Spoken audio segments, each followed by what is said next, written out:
불교에서의 업이란 업에 대해서 좀 알아보도록 할게요. 불교에서 중생이 몸과 입과 뜻으로 짓는 선악의 소행을 말하며 혹은 전생의 소행으로 말미암아 현세에 받는 응보를 가리킨다. 업은 가장 넓은 의미에서는 세상 모든 존재의 작용과 활동을 말하나 일반적으로는 인간이 살아가면서 짓는 모든 행위를 말한다. 요 부분도 굉장히 중요합니다. 업은 가장 넓은 의미에서는 세상의 모든 존재의 작용과 활동을 말한다. 이 부분 그냥 지나치면 안 되는 내용입니다. 그리고 일반적으로 인간이 살아가면서 짓는 모든 행위를 말한다. 십선업, 십악업이 그것이며 악업만을 단순히 업이라고 하는 경우도 있다.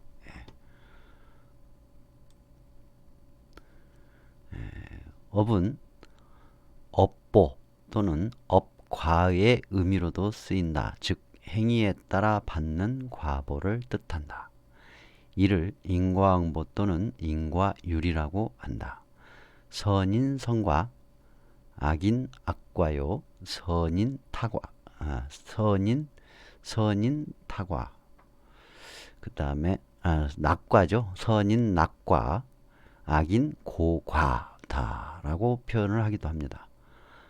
그러니까 선한 사람은 선한 과보 결과를 받고 악한 사람은 악한 원인이죠. 사람이 아니라 선한 원인은 선한 과보를 받고 악한 원인은 악한 과보를 결과를 받는다 라는 뜻입니다.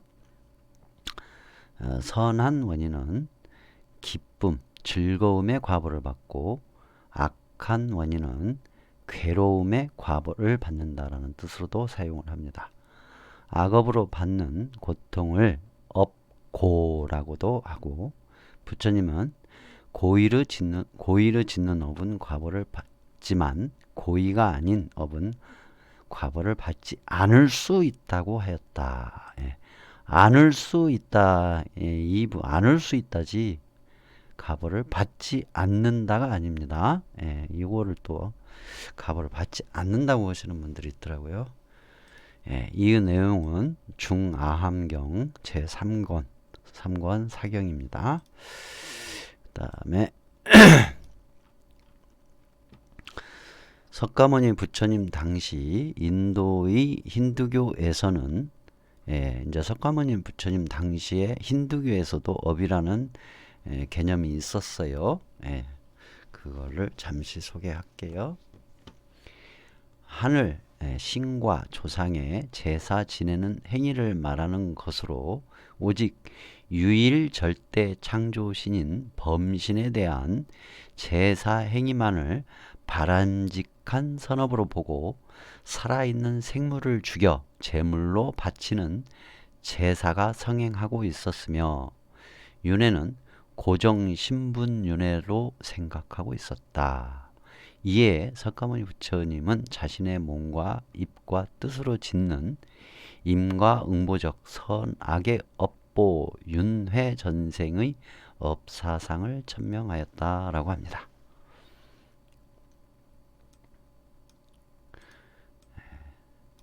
당시의 육사 외도를 비롯한 당시 대부분 사상가, 종교가들은 운명적, 숙명적 인생관을 가지고 있어서 유물주의, 쾌락주의, 고행주의가 그 주류를 이루고 있었으며 따라서 주체적으로 파악되어야 할 업이 타락적, 운명적, 숙명적 사고로 파악되고 있었다라는 그런 업에 대한 개념이 있었습니다. 인도에서. 육사애도에 대한 내용이 궁금하신 분들은 네이버로 찾아보시면 바로 나와요.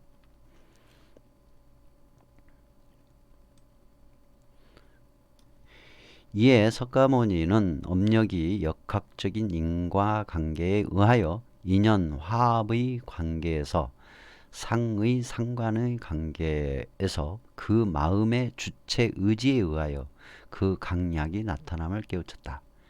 이를 통하여 허구적인 창조론과 숙명적 운명적 허무주의에서 탈피하고 자유로운 업력의 주체가 되도록 하였다.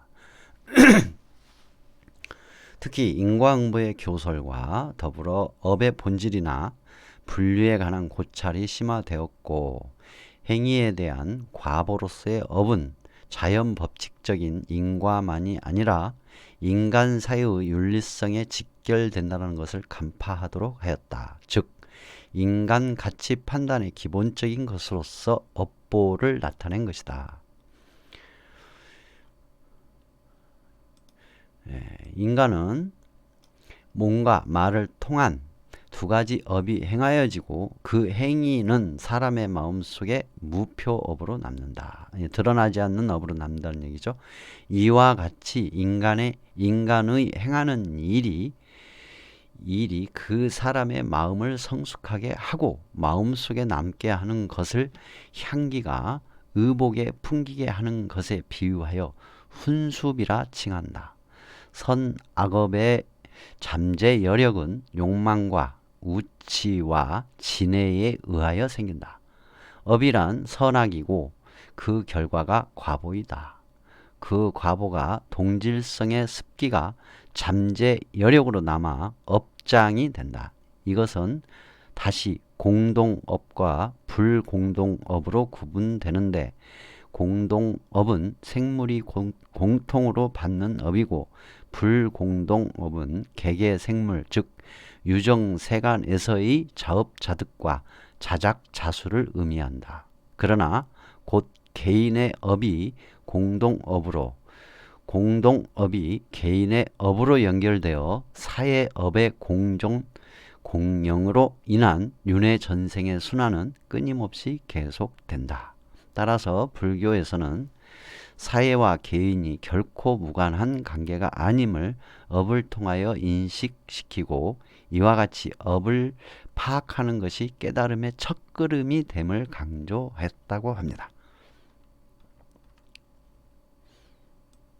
업은 업력의 의미로도 쓰인다. 즉 행동과 말과 생각이 지닌 힘, 즉 과보를 초래하는 잠재력을 뜻하거나 결과를 일으키는 원인으로서 작용의 원인을 뜻한다.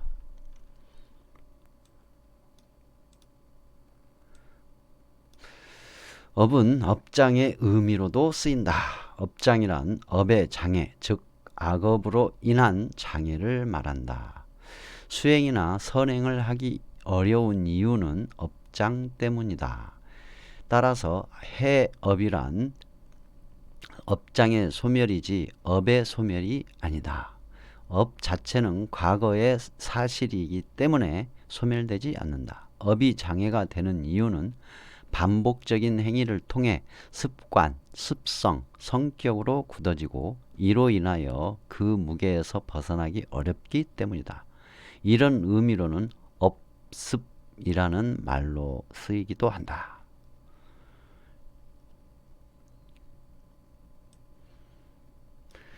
인간은 자기 자신의 삶에 스스로 책임을 진다. 업을 짓는 것도 자신이요 업에서 벗어나는 것도 자신이다.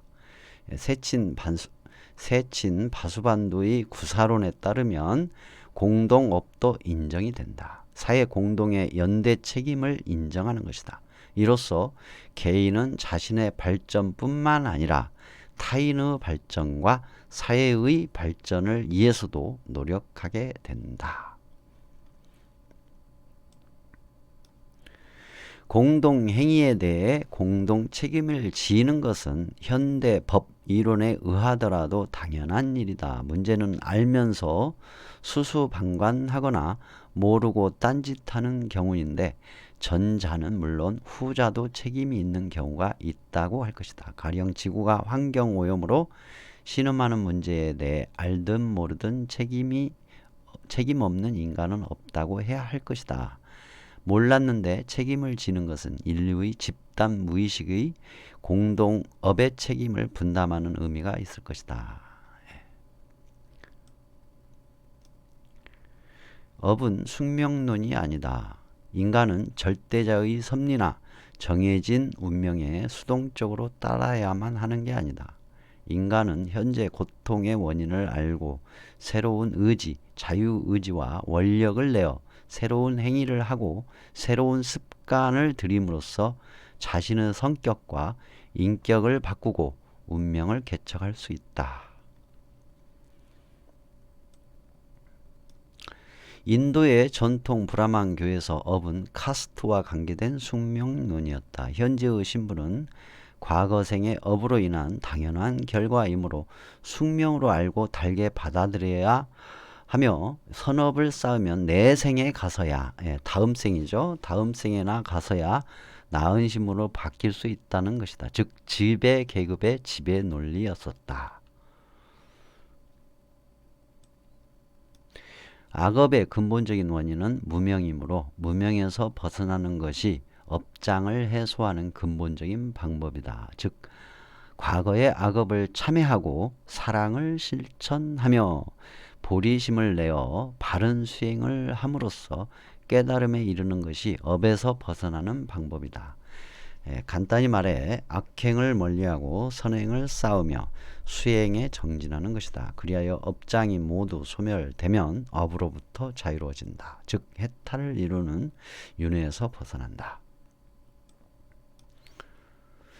선한 원인은 선한 결과를 낳고 악한 원인은 악한 결과를 낳지만 원인이 심어졌다고 곧바로 결과가 나오는 것은 아니다. 조건이 맞아야 결과가 나오는 것이다. 그래서 생을 바꿔가며 업보를 받는 일이 생길 수 있고 악한 자가 복을 받거나 선한 자가 화를 입는 일이 생길 수 있다. 이 내용은 법구경 제9 악행품에 대한 내용이에요.